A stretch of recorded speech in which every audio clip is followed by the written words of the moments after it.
Bendiciones, hermanos, amigos que nos ven. Aquí estamos nuevamente, ¿verdad? Que dando gracias al Señor que nos permite estar en este espacio avanzando en la enseñanza.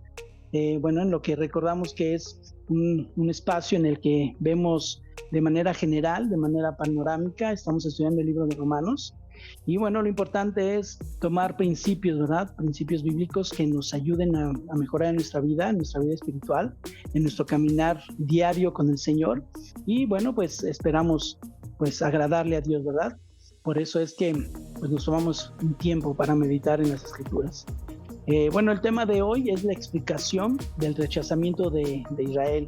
El tema pasado vimos la incredulidad del rechazamiento de Israel y pues ahora vamos a ver el motivo, qué fue por lo que el Señor rechazó a su pueblo. Sabemos que lo que vimos el tema pasado es que fue un pueblo es un pueblo que Dios escogió de una manera soberana, un pueblo pues era insignificante realmente y bueno, sigue siendo una nación muy pequeña en comparación de muchas más naciones. Pero bueno, Él les confió la ley, les dio las leyes a través de Moisés. Pero la incredulidad del pueblo es de que ellos continuaban con las leyes ceremoniales, con las leyes que se habían sido dadas por Moisés, y ya no caminaban en fe, o más bien no caminaban en fe. Eso es lo que Pablo pues les exhortaba, ¿verdad? Que pues tenían que hacerlo, caminar en la fe, porque pues es por la única forma en la que pues somos justificados. Y pues por ese rechazo, los gentiles, en este caso entramos nosotros, pues fuimos aceptados por el Señor, creyendo en que la salvación es por la fe y no por las obras de la ley. Pero bueno, vamos a empezar con este estudio y vamos a leer el capítulo 10. Vamos a leer Romanos 10:1, y dice de la siguiente manera: Hermanos, ciertamente el anhelo de mi corazón y mi oración a Dios por Israel es para salvación. El tema pasado vemos que Pablo habló que pues se dolía en su corazón, decía no ser aún el separado de Cristo, con tal de que sus hermanos en sangre, es decir, los judíos, conocieran la verdad del Evangelio. Ahora en este capítulo 10 comienza Pablo nuevamente mencionando ese anhelo, un deleite que había en el corazón de Pablo. Y bueno, en sus oraciones que Pablo pues hacía, no eran oraciones egoístas, no eran oraciones vanagloriosas, no eran ni siquiera para su propio deleite, sino por una causa. Y debemos aprender de ello, ¿verdad? También nosotros debemos orar por nuestras familias, orar por la gente que no conoce del Señor y que sea ese nuestro deleite. Y oremos anhelantemente, fervientemente por la salvación también de las almas que viven perdidas sin Cristo. El verso 2, pues ya esta es la razón, ¿verdad? Dice, porque yo les doy testimonio de que tienen celo de Dios, pero no conforme a ciencia. Entonces Pablo asegura que los israelitas tenían un deseo grande por servirle a Dios. Buscaban agradarle, buscaban ser aceptos por el Señor, pero no lo hacían con el correcto conocimiento de Dios. Era un celo, se puede decir, era un celo fanático solamente. Ellos cumplían, pero no lo hacían enfocados a agradar a Dios, aunque ese era su anhelo, en agradar a Dios.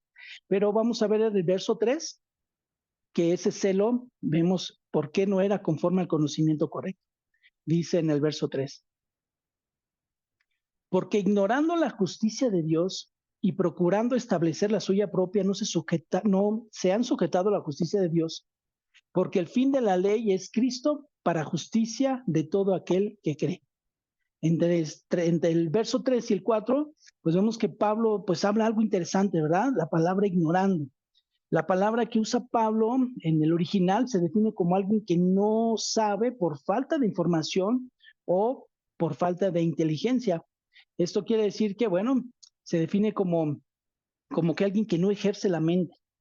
El verbo, pues, es un tiempo que lo habla Pablo en un tiempo presente, y lo curioso de todo es de que eso va enfocado de una manera activa, es decir, por una voluntad propia y continua. Eso es lo que apunta el texto, o más bien el verbo que está usando Pablo ignorando. Entonces, pues ellos ignoraban esa justicia de Dios voluntaria y continuamente. Y dice que procurando establecer la suya propia, no se han sujetado a la justicia de Dios. Vemos que el que Pablo cuando dice no se han sujetado a la justicia de Dios tiene el sentido de decir que de una vez por todas, es decir, ellos han decidido no someterse a la justicia, a la justicia o a la rectitud de Dios. El no que anuncia Pablo, que dice Pablo, es un no absoluto, es decir, es una negación absoluta. Entonces ellos pues ya estaban determinados, ¿verdad? Pero por su propia voluntad. Eso es lo curioso, ¿no? Que ellos no se sujetaban a la ley de Dios, pero conocían, realmente conocían las leyes, pero ellos, pues por su voluntad la querían, la ignoraban y lo hacían continuamente. Es decir, ellos querían imponer sus leyes, ellos querían establecer las propias y no sujetándose a las leyes del Señor. Entonces, vemos el verso 4 que dice, porque el fin de la ley es Cristo para justicia a todo aquel que cree. A eso es a lo que, pues, era sujetarse, ¿verdad? Lo que no se querían sujetar, a creer que la justificación es ahora por fe, no por las obras de la ley, porque Cristo cumplió lo que ningún ser humano podría haber cumplido, ¿verdad? Lo que es cumplir la ley. Y bueno, al haber cumplido Cristo, ahora somos justificados delante del Padre para salvación, pero por medio de la fe en Él, en la fe en su Hijo Jesucristo. Y eso es lo que rechazaban ellos. El verso 5 al 8, Pablo menciona las palabras de Moisés, es decir, cita Levítico 18, donde dice, el hombre que haga estas cosas, por ellas vivirá. Es decir, que el que quería cumplir la ley debía hacerlo, pero sin fallar para poder justificado. Pero pues vemos que eso era imposible para el hombre. Y pues también hace dentro de esos pasajes, estos versículos, hace una serie de preguntas Pablo. Ya ven que Pablo pues les hacía algunas preguntas, muchas de ellas, la mayoría preguntas retóricas, ¿no? Que no era con intención de que le contestaran la pregunta porque pues era implícito, ya venía ahí la respuesta, iba ya junto con la pregunta. Entonces, no esperaba en esas preguntas, no esperaba la respuesta, sino que meditaran ellos para que entendieran, ¿verdad? Y comprendieran qué era lo que el Señor pide y pedía en ese entonces a ellos. Y dice una de las preguntas, dice, ¿quién podría subir al cielo para hacer bajar a Cristo? Sabemos que pues, es algo imposible, ¿verdad? ¿O quién hubiera podido hacer resucitar a Cristo delante de los muertos? Pues de igual manera no hay respuesta porque sabemos que nosotros no, sino eso va, pues es de Dios, ¿verdad? Es del Padre solamente. Entonces Pablo les hace estas preguntas y bueno, pues al saber que no podían ellos hacer eso, ni tampoco cumplir la ley en la totalidad como lo hizo Cristo, y así lo dice, ¿no? En Santiago 2:10, dice de la siguiente manera, el que quiera guardar la ley, pero falla en uno, se hace culpable de todos. Es decir, ellos a lo mejor decían, no, pues es que yo no robo o qué sé yo, ¿verdad? Muchas cosas que pudieran argumentar, pero ¿qué tal en su corazón había el deseo de tener a otra mujer? ¿Qué tal la codicia, la ambición? O sea, no completaban ellos a cumplir al 100 los puntos y entonces Cristo lo hizo. Es por eso que ahora el a cumplir la ley, ellos debían someterse a la ley de la justificación, pero por medio de la fe que es en Cristo. Y pues tenemos el mensaje de Dios, ¿verdad? También cerca de nosotros, dice en estos textos, ese mensaje de fe que también predicamos, lo dice el verso 9 y el verso 10. Que si confesares en tu boca que Jesús es el Señor y creyeres en tu corazón que Dios le levantó de los muertos, serás salvo. Porque con el corazón se cree para justicia, pero con la boca se confiesa para salvación. Y vemos lo interesante, ¿verdad? Que es comprenderlo, digamos, en un sentido original, un sentido más apegado a lo que es el original. Lo que nosotros leemos, que si confesares, en el original, pues bajo digamos, las declinaciones del griego, el sentido de las palabras del griego, podría entenderse de la siguiente manera, ¿no? Es como si Pablo les dijera o lo entendieran así, porque si alguna vez declaras, o sea, nosotros lo leemos ya traducido en que si confesares, pero el sentido más apegado al original es porque si alguna vez declaras. Entonces, el verbo confesar tiene el sentido de declarar de una vez por todas, ya con determinación y hacerlo abiertamente, es decir, públicamente y de una voluntad propia. Y bueno, pues así, al hacerlo, pues se debe de hacer también con ese uso del entendimiento, no solamente decirlo por decir. Y pues cuántas veces no nos hemos encontrado con hermanos o con personas que se evangelizan, ¿verdad? A las personas. Y bueno, pues el error más grave que podemos cometer es querer forzar a una persona para que entregue su vida a Cristo. Esa es una decisión personal, es una decisión voluntaria y pues no tendríamos por qué forzar a nadie, simplemente exponer la palabra. Nosotros sembramos, otros llegan, pero el crecimiento lo da el Señor. Entonces la palabra queda en el corazón, pero también en el tiempo del Señor es cuando esa semilla va pues sí, va a empezar a echar raíces, ¿verdad? Va a germinar, pero pues sabemos que también necesita la disponibilidad del corazón del hombre para poder hacer eso. Entonces, es el confesar los pecados es de una manera personal, voluntaria y con una decisión y con un entendimiento del por qué se hacen las cosas. Pero vemos algo también que es interesante. Vemos que el verso 10 que tenemos aquí, que ahorita acabamos de leer, verso 10 va ligado con el 9, es decir, el 9 dice que si confesares con tu boca que Jesús es el Señor y creyeres en tu corazón que Dios le levantó de los muertos, serás salvo. El verso 10 dice, porque con el corazón se cree para justicia. Pero ¿qué vamos a creer para justicia? El verso 9 es lo que lo explica, con el corazón, que Dios, creyeres en tu corazón, que Dios le levantó de los muertos. Eso es lo que debemos creer para la justicia. Creer en el corazón que Dios le levantó de los muertos. Y bueno, la frase, la primera dice, si confesares con tu boca que Jesús es el Señor, pero con la boca se confiesa para salvación. ¿Qué se confiesa? Con la boca se confiesa que Jesús es el Señor. Entonces, va ligado y van las respuestas, ¿verdad? Porque cuando leemos, porque con el corazón se cree para justicia, pero ¿qué creo? Bueno, que creyeres en tu corazón que Dios levantó al Señor de los muertos, entonces serás salvo. Y pues es lo que el Señor nos enseña, ¿no? Lo que Él quiere, que creamos que Dios levantó a Jesús de entre los muertos y que confesemos también con la boca que Jesús es el Señor. Es la manera en la que podemos obtener la salvación, pero que sea de una manera del corazón, que sea una manera genuina, no una manera nada más por, por querer hacerlo, ¿no? No sé si alguna vez algunos de ustedes han pasado o pasaron esa situación, pero yo vi varias veces en bautizos que nos discipulaban, nos enseñaban por qué era el bautismo, o nosotros enseñábamos a otros que estaban por bautizarse, pero al final de todo decían, ¿y quién más se quiere bautizar? Y pues muchos levantaban la mano y bueno, los bautizaban. Yo no participaba en esa parte, pero los pastores lo bautizaban. Pero era solamente una emoción y era, no sé, 2 o 3 meses cuando ellos pues, ya no iban a la iglesia, seguían con su vida. Entonces es un peligro hacer eso. Tiene que estar la gente convencida de por qué va a hacer las cosas.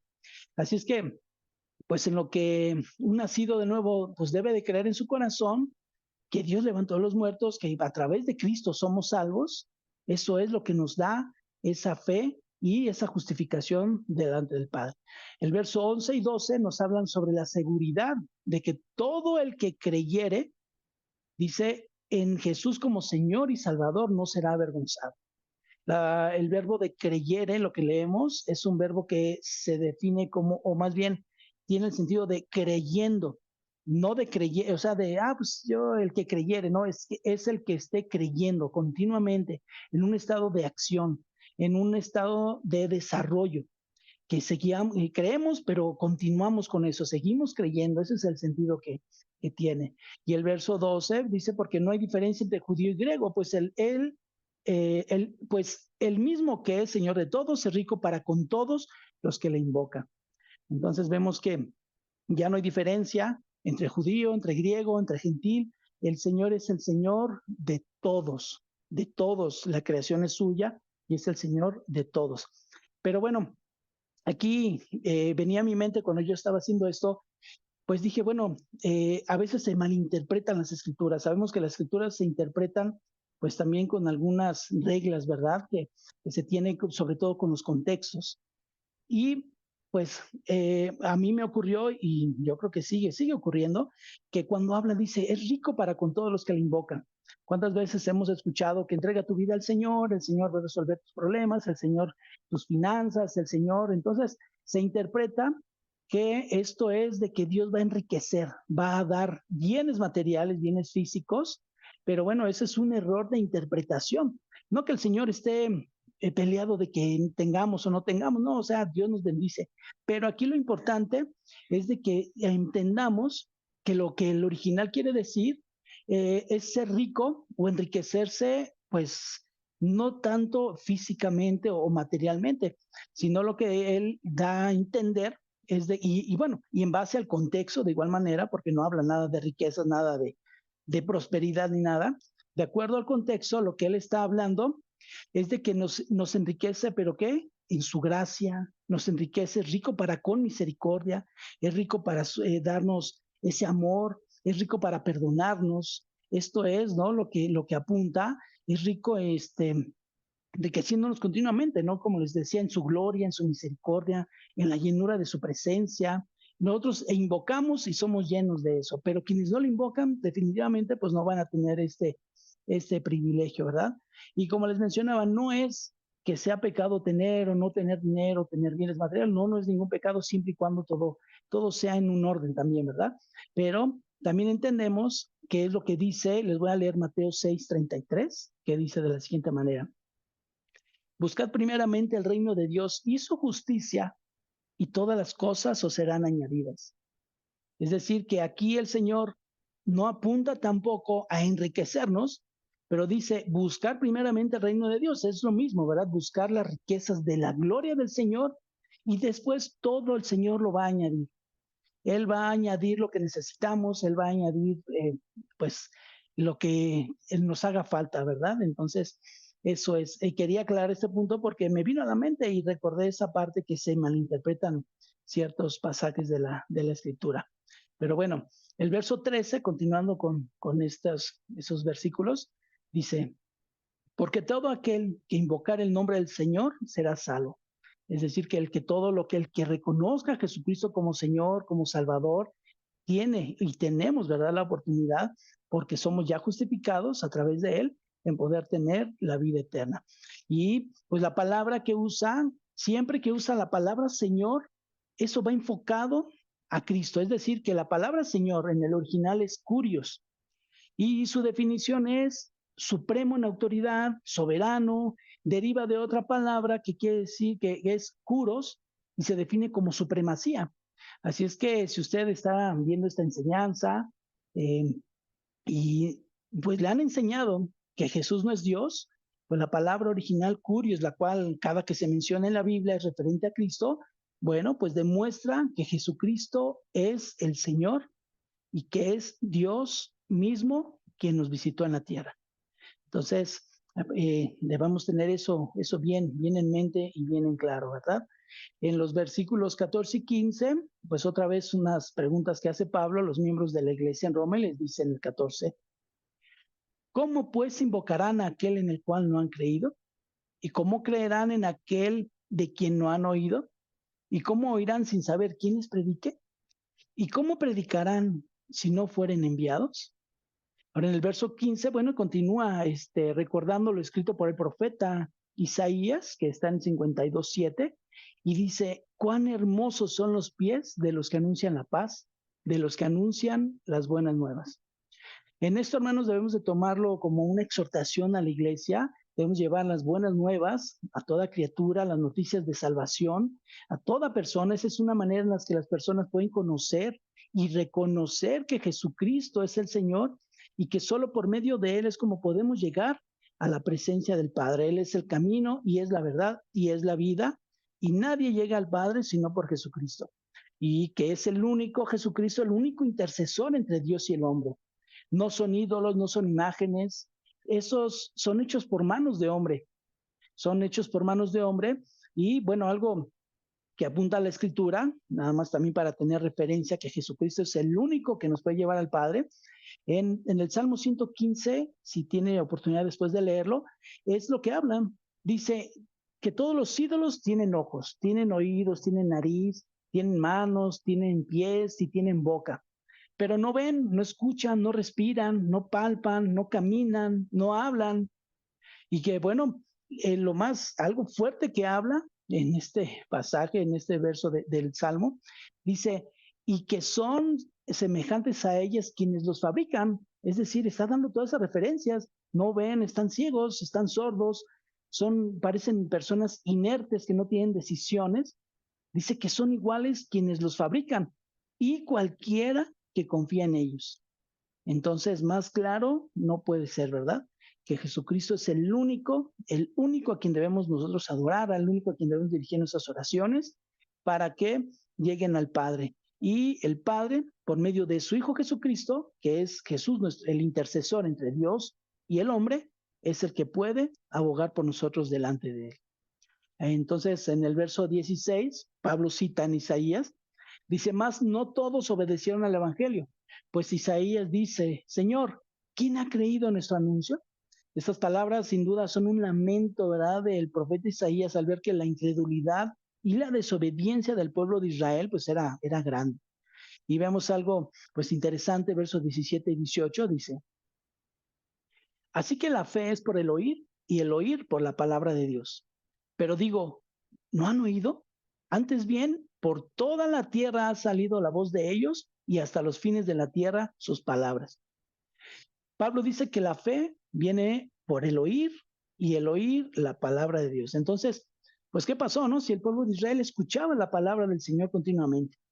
Pero bueno, claro está que no todos eran obedientes, ni tampoco todos ignoraban la palabra de Dios. Aquí más bien es un problema del corazón.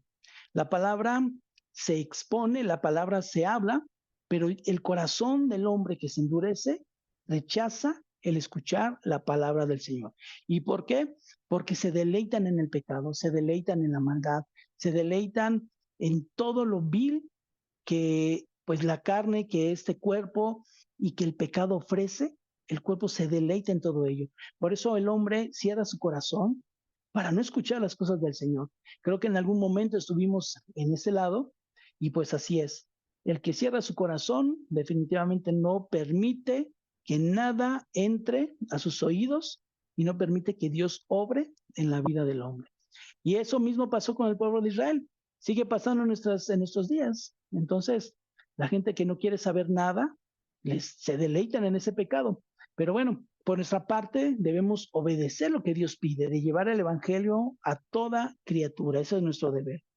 Y bueno, pues ya acercándonos ya al final, vemos que en el verso 19 y 20, Pablo cita nuevamente el Antiguo Testamento y menciona nuevamente a Moisés para recordarles que Dios había dicho que los provocaría a celo. ¿A quienes? A los israelitas, con un pueblo insensato, dice, que no había sido elegido por Dios. Esto es, a los gentiles, donde entramos nosotros.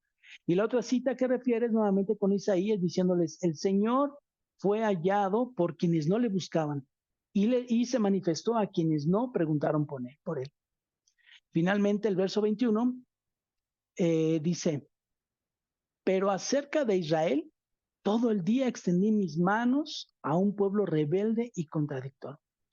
Este es el motivo, hermanos, por el cual Dios rechazó al pueblo de Israel. Un pueblo desobediente, un pueblo duro de corazón, duros de cerviz. Y pues el hombre, dice el Señor, no va a contender más mi espíritu con el hombre. Fue que exterminó, ¿verdad? Solamente 8 se salvaron en el diluvio, pero ya el pecado había alcanzado al Señor. Estos tiempos son los finales, esos tiempos, de igual manera el pecado está subiendo a la presencia del Señor como fue en Sodoma y fue en Gomorra. Entonces debemos nosotros también pues obedecer al Señor, obedecer de una voluntad propia continuamente. Eso es lo que pues mencioné anteriormente, ¿verdad? Es cuestiones ya del corazón. Entonces, pues hay que seguir, hermanos, adelante, hay que seguir enseñando de la palabra del Señor, exhortando a los hermanos mismos y predicándoles a todos quienes no conocen el Evangelio. Debemos de pedir al Señor que nos dé ese deseo de servirle de todo nuestro corazón, el amar las almas, predicarle a las almas. Y bueno, pues amigos, de igual manera que nos están viendo, que ven esta transmisión, pues deben saber que el hombre es imperfecto. Y no por eso trato de justificar a nadie, ni a mí mismo trato yo de justificarme a nadie, a nadie puede ser justificado, pero la palabra de Dios es infalible, la palabra de Dios no falla, es perfecta, y es la palabra la que se está exponiendo, no son palabras mías, ni las palabras de un pastor, ni las palabras de algún hermano, de nadie. Simplemente se expone la palabra de las Escrituras pues en una interpretación pues sana, una interpretación pues lo más correcto posible, porque pues también hay quienes tuercen la palabra de Dios con un beneficio propio para sacar provecho, pero no, hermanos, es la palabra de Dios la que dice que vendrá un juicio sobre todo aquel que rehúsa creerlo y que no quiere confesar y reconocer sus pecados ante el Señor Jesucristo, ni reconocerlo a Él como único y suficiente Salvador. Ese juicio vendrá sobre los que endurecen su corazón, sobre los hijos de desobediencia, dice el Señor que está su ira todos los días de su vida. Entonces no endurezcamos en nuestro corazón. Pues la verdad debemos de abrirnos para escuchar las palabras, escuchar lo que el Señor habla y convertirnos a Él. Y bueno, pues en el amor del Señor, pues sí, es una petición, ¿verdad? Que se reconozca al Señor, reconocer y confesar los pecados, que se deje a un lado la idolatría, que se adore solamente a Dios, no a imágenes, y que se entregue la vida a Cristo, que es el único que nos puede justificar delante del Padre, y Él mismo abogará por nosotros. Dice el Señor en su palabra que Él ha ido a preparar morada. ¿A quiénes le va a preparar morada? A todos los que confiamos en Él. Son los últimos tiempos, la maldad aumenta, los rumores de guerra y vienen cosas peores, hermanos. Si no estamos de la mano de Dios, no vamos a poder soportar todo lo que se viene. Ya empieza la persecución en muchos lugares que están entrando a iglesias, están haciendo cosas terribles. Pero bueno, pues damos gracias a Dios, ¿verdad?, por ayudarnos. Si el Señor nos permite, el siguiente tema que veremos en el estudio del libro de Romanos, ya estamos casi por terminarlo, será el rechazamiento de Israel, pero ni es completo ni es definitivo. Vamos a ver a lo que refiere el Señor. Entonces, comprende de todo el capítulo 11, que es del 1 al 36. Y bueno, pues recordemos que hay que seguir leyendo, seguir escudriñando, seguir practicando y poner por obra la palabra del Señor. Y bueno, pues también pues que nos ayude para guardar nuestra mente y nuestro corazón, y así es como podemos tener esa vida eterna agradando a Dios. Bendiciones, hermanos, bendiciones, amigos, y que el Señor bendiga sus vidas, y estaremos aquí muy pronto. Hasta luego.